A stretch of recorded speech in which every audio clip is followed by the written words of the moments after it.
Итак, всем привет! Сегодня 16 февраля, и я хочу поделиться с вами прогрессом.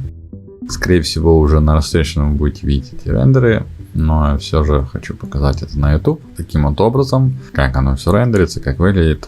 В общем, немножко хочу рассказать, что я сделал по сравнению с предыдущим випом, то есть 0.6. Улучшил усы, то есть доработал их форму. Улучшил бакенбарды, доработал их форму и шейдер. Немножко добавил хаоса, мне захотелось добавить хаоса, придать еще больше реализма, прям вот захотелось.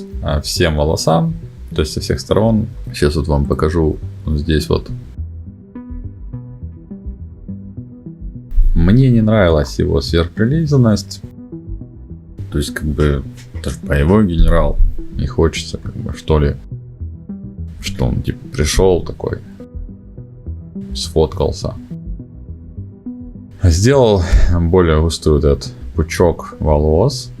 То есть он более естественный стал, как по мне. И более интересный. То есть видите, да, бакенбарды лучше стали, усы лучше стали. И я думаю, в принципе, это финал. На рендере я еще посмотрю. Буду собирать материал, который записал. Сейчас еще вам несколько ракурсов покажу.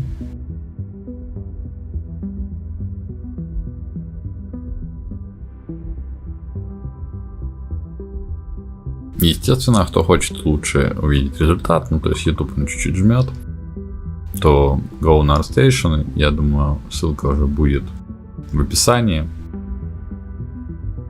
Это все выложу.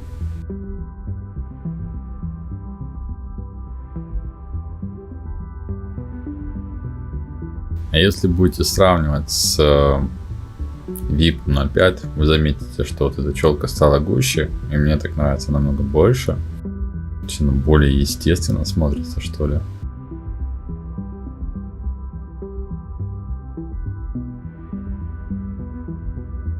Причем со всех ракурсов она смотрится намного интереснее.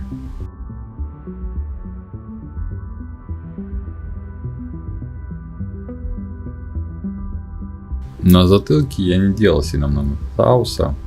Добавил маленьких таких закрылечек. В принципе, думаю, этого достаточно. Мне нравится, что получается. Все-таки хотелось сохранить, чтобы это вот слегка приглаженность была на затылке. Но при этом и немного хаоса.